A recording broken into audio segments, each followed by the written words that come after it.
Kaleshwaram commission అడిగిన అన్ని వివరాలు ఇచ్చానన్నారు వెదిరే శ్రీరామ్. ప్లానింగ్ సహా అన్ని విషయాలపై అఫిడవిట్ ఇచ్చామని చెప్పారు.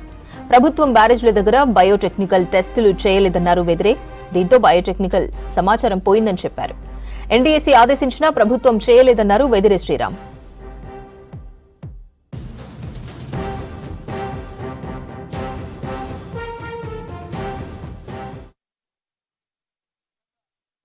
మొదటి నుంచి అంటే కాళేశ్వరము ప్రాజెక్టు అనేది ప్లానింగ్ స్టేజ్ నుంచి ఇన్వెస్టిగేషన్ స్టేజ్ నుంచి planning, design, construction, operation, maintenance, quality control, ఫైనల్గా లాస్ట్ ఇయర్ అక్టోబర్లో ఈ మేడిగడ్డ ఏదైతే పిఎస్ కుంగినాయో దాని విషయం వరకు కూడా మొత్తం అన్ని విషయాలు కూడా వారు అడిగిన వారితో చర్చించిన అన్నీ కూడా అఫిడవిట్ రూపంలో ఇచ్చాను.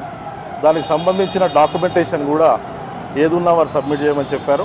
అవన్నీ కూడా అనెక్సెస్ రూపంలో అఫిడవిట్కు జత చేసి ఇవ్వడం జరిగింది. ముఖ్యంగా వారు ఈరోజు నేను వారితో ఇంటరాక్ట్ అయినప్పుడు ముఖ్యంగా ఎన్డీఎస్ఏ విషయంలో ఎన్డీఎస్ఏ రిపోర్ట్ ఇంకా ఎందుకు రావట్లేదు అనేది అందరూ ఆలోచిస్తున్న విషయము. దానికి మెయిన్ రీజన్ ఏంటంటే స్టేట్ గవర్నమెంట్ ఏదైతే టెస్ట్ చేయాలో, జియోటెక్నికల్, జియోఫిజికల్ ఇన్వెస్టిగేషన్స్ ఏదైతే చేయాలో వాటిని పూర్తిగా ఇంకా చేయలేదు. ఏదైతే కింద గ్యాప్స్ ఫామ్ అయినాయో డౌన్ స్ట్రీమ్లో, అప్ స్ట్రీమ్లో కానీ ఆ గుంతల్ని మొత్తం కూడా గ్రౌటింగ్ చేసి పూర్తి చేసింది.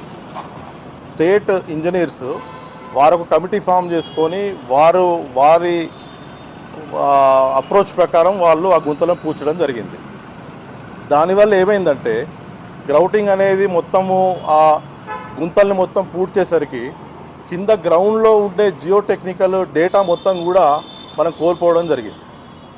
అది కోల్పోవడం వల్ల ఇప్పుడు ఎన్డీఎస్ఏకి చాలా పెద్ద ప్రాబ్లం అయింది. ఏంటంటే ఏదైతే ఇంతకుముందు గ్రౌండ్ స్ట్రాటా ఏదైతే వాళ్ళు తెలుసుకోవాలనుకున్నారో అది తెలుసుకోలేని పరిస్థితి వచ్చింది. ఇప్పుడు కనీసం జియోఫిజికల్ ఇన్వెస్టిగేషన్స్ అన్నా చేయండి అని చెప్పి అది కూడా సుందిల్లా అన్నారంలో అప్ స్ట్రీమ్లో మాత్రమే పాసిబుల్, మిగతా ప్లేసెస్లో గ్రౌటింగ్ అయిపోయిందని చెప్పి ఎన్డీఎస్ఏ అడగడం జరిగింది.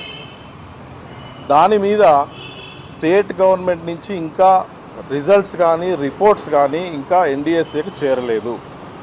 కొన్ని ఇచ్చారు, కొన్ని ఇవ్వలేదు. పూర్తి సమాచారం వీళ్ళు ఇచ్చిన తర్వాతనే ఎన్డీఎస్ఏ రిపోర్ట్ ఇవ్వగలుగుతుంది.